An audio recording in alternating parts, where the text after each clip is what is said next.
सोचो, अगर दुनिया में कोई काम ना करे, ना कोई किसान खेती करे, ना कोई फैक्ट्री चले, ना कोई दुकान खुले, क्या होगा? जिंदगी थम जाएगी, है ना? हेलो फ्रेंड्स, कैसे हैं आप? आज की वीडियो में हम क्लास 6 की सोशल साइंस की new book exploring society India and beyond के chapter number 14 economic activities around us को पढ़ेंगे, जिसमें हम जानेंगे कि इकोनॉमिक एक्टिविटीज को कैसे क्लासिफाई किया जाता है। फिर ये समझेंगे कि इन एक्टिविटीज को अलग अलग सेक्टर्स, प्राइमरी, सेकेंडरी और टर्शरी में ग्रुप करने के लिए क्या बेसिस होती हैं। और सबसे इंटरेस्टिंग, हम ये जानेंगे कि ये तीनों सेक्टर्स कैसे एक दूसरे के साथ इंटरकनेक्टेड हैं। तो चलो इस जर्नी को शुरू करते हैं और इन कॉन्सेप्ट्स को और अमेजिंग एनिमेशंस के साथ एक्सप्लोर करते हैं। दोस्तों, चैप्टर स्टार्ट होता है कौटिल्य के अर्थशास्त्र की एक जबरदस्त कोट से, जो हमें बताती है कि इकोनॉमिक एक्टिविटीज खुशहाली की सबसे बड़ी वजह होती हैं और इनकी कमी से डिस्ट्रेस और टेंशन होती है। सोचने की बात है, बिना इकोनॉमिक एक्टिविटीज के ना खुशहाली हो सकती है और ना ही फ्यूचर ग्रो हो सकता है। ये कोट हमें सिखाता है कि कैसे इकोनॉमिक एक्टिविटीज और गवर्नेंस मिलकर तरक्की और खुशहाली लाते हैं। इस चैप्टर में हम देखेंगे कि इकोनॉमिक एक्टिविटीज को किस प्रकार क्लासिफाई किया जाता है और क्या चीज इन्हें अलग बनाती है। समय गुजरने के साथ साथ इकोनॉमिक एक्टिविटीज भी काफी बढ़ गई हैं। पहले लोग ज्यादातर एग्रीकल्चर, पॉटरी, पशुपालन और वीविंग जैसी चीजों में इन्वॉल्व थे, लेकिन अब सॉफ्टवेयर क्रिएशन, मोबाइल मैन्युफैक्चरिंग,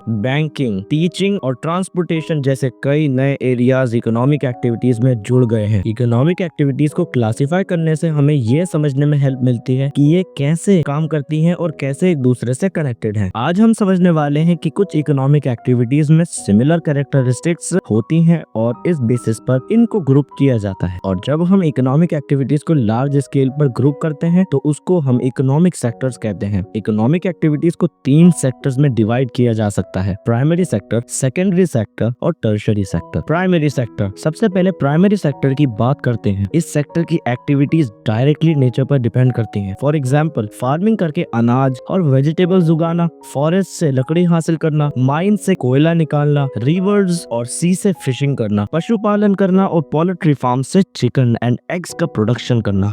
दोस्तों, चलिए अब बात करते हैं सेकेंडरी सेक्टर की। ये वो इकोनॉमिक एक्टिविटीज हैं जो प्राइमरी सेक्टर के आउटपुट्स पर डिपेंड करती हैं और उन्हें ट्रांसफॉर्म करके नए प्रोडक्ट्स बनाती है। फॉर एग्जांपल, एग्रीकल्चरल फील्ड से जो ग्रेन्स मिलते हैं उन्हें मिल्स में प्रोसेस करके फ्लोर बनाया जाता है या फिर ग्राउंडनट से ऑयल एक्सट्रैक्ट होता है। इसी तरह फॉरेस्ट से वुड लेकर फर्नीचर और पेपर बनाया जाता है, कॉटन से क्लोथ्स बनते हैं और आयरन ओर से स्टील बनाकर कार्स और ट्रक्स जैसी चीजें मैन्युफैक्चर होती हैं। इस सेक्टर में बिल्डिंग्स और रोड्स का कंस्ट्रक्शन भी होता है और वाटर, इलेक्ट्रिसिटी और गैस जैसी जरूरी यूटिलिटीज प्रोवाइड की जाती हैं। सिंपल वर्ड्स में, सेकेंडरी सेक्टर रॉ मटेरियल्स को प्रोसेस करके उन्हें फिनिश्ड गुड में बदल देता है जो हम डेली लाइफ में यूज करते हैं। टर्शरी सेक्टर, अब हम बात करते हैं टर्शरी सेक्टर यानी सर्विस सेक्टर की। ये वो इकोनॉमिक एक्टिविटीज हैं जो प्राइमरी और सेकेंडरी सेक्टर को सपोर्ट करती हैं और हमारी लाइफ को इजी बनाती हैं। फॉर एग्जाम्पल, एक ट्रक ड्राइवर ग्रेन्स और वेजिटेबल्स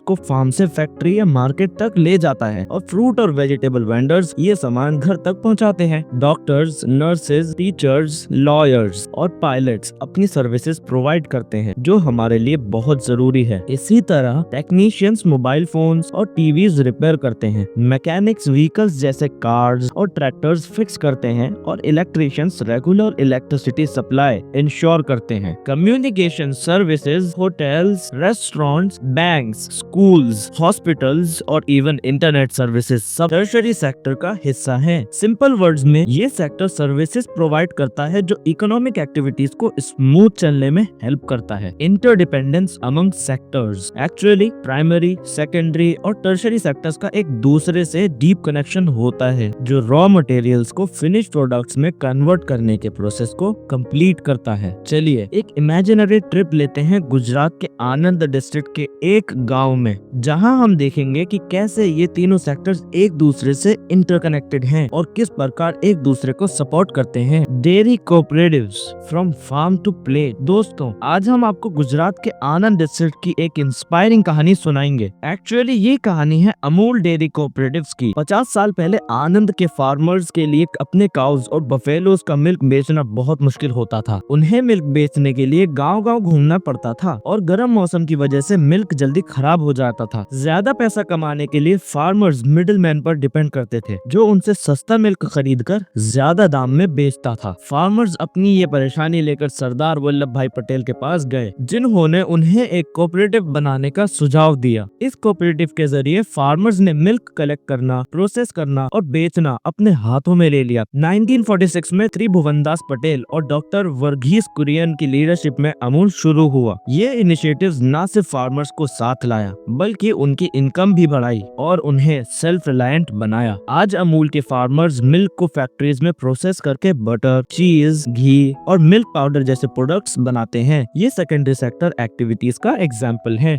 फिर प्रोडक्ट्स को ट्रक्स, ट्रेन्स और शिप्स के जरिए पूरे देश और दुनिया में सप्लाई किया जाता है, जो टर्शरी सेक्टर का हिस्सा है। ये कहानी हमें सिखाती है कि कैसे एक छोटा सा एफर्ट एक पूरे कम्युनिटी के लिए प्रॉस्पेरिटी और ग्रोथ ला सकता है। डियर फ्रेंड्स, अमूल की तरह ही भारत में और भी कई मिल्क कोऑपरेटिव्स हैं, जो फार्मर्स और कम्युनिटीज की जिंदगी बदलने में मदद करते हैं। फॉर एग्जाम्पल, नंदिनी कर्नाटका से है, मदर डेयरी दिल्ली एनसीआर से है, आविन तमिलनाडु से, विजया आंध्र प्रदेश से, केवी नागालैंड से, सुधा बिहार से और वर्का पंजाब से। ये कोऑपरेटिव्स न सिर्फ मिल्क और मिल्क प्रोडक्ट्स प्रोवाइड करते हैं, बल्कि फार्मर्स, विमेन्स और स्पेशली एबल्ड लोगों को एक साथ लाकर उनकी लाइफ प्रॉस्पर बनाते हैं। अब सोचिए, क्या आपके आसपास कोई ऐसी कोऑपरेटिव है जो लोगों की लाइफ बदलने में हेल्प कर रही है? अगर है तो कमेंट्स में जरूर शेयर करिए। आज हम देखेंगे कि आपकी पढ़ने वाली टेक्स्ट बुक्स कैसे बनती हैं। सबसे पहले ट्रीज से पल्प यानी वुडन फाइबर एक्सट्रैक्ट किया जाता है, जो प्राइमरी सेक्टर का पार्ट है। फिर इस पल्प को फैक्ट्रीज में प्रोसेस करके पेपर बनाया जाता है, जो सेकेंडरी सेक्टर्स की एक्टिविटी है। फाइनली इस पेपर पर प्रिंटिंग होती है और बुक्स तैयार होती हैं, जो हम तक शॉप्स और स्कूल्स के जरिए पहुंचती हैं। ये टर्शरी सेक्टर का काम है। सोचो, अगर ये तीन सेक्टर्स एक साथ काम ना करें तो क्या हमारी टेक्स्ट बुक्स बन पाएंगी? Definitely not. From waste to worth, recycle paper for the earth. दोस्तों, क्या आप जानते हैं कि आजकल हम यूज्ड पेपर को रिसाइकल करके नए पेपर बनाते हैं? सिर्फ 1 टन पेपर रिसाइकल करने से 17 पेड़ों को बचाया जा सकता है और साथ ही 2.5 क्यूबिक मीटर्स लैंडफिल स्पेस भी सेफ होती है, जहां कचरा डंप होता है। और सबसे अमेजिंग बात यह है कि नए पेपर बनाने के मुकाबले रिसाइकल पेपर बनाने में 70% कम एनर्जी और पानी लगता है। तो सोचिए, अगर हम सब पेपर रिसाइकल करें तो पेड़ बचाने और एनवायरनमेंट प्रोटेक्ट करने में कितनी मदद हो सकती है। चलिए दोस्तों, इस इको फ्रेंडली हैबिट को अपनाते हैं और नेचर को प्रोटेक्ट करने के लिए अपना कंट्रीब्यूशन देते हैं। So friends, let's conclude it. Friends, ये चैप्टर हमें ये दिखाता है कि हमारी जिंदगी और इकोनॉमी कैसे इन तीनों सेक्टर्स, प्राइमरी, सेकेंडरी और टर्शरी एक्टिविटीज से जुड़ी हुई है। आज की वीडियो में बस इतना ही। आपको हमारी वीडियो अच्छी लगी हो तो वीडियो को लाइक करें और अपने फ्रेंड्स के साथ इसको शेयर भी कर दें। और ऐसे ही अमेजिंग वीडियोस के लिए हमारे चैनल मैट्रिक्स मोशन को सब्सक्राइब कर लें। मिलते हैं अगली वीडियो में एक और न्यू चैप्टर के साथ। Keep learning and keep growing. Bye bye.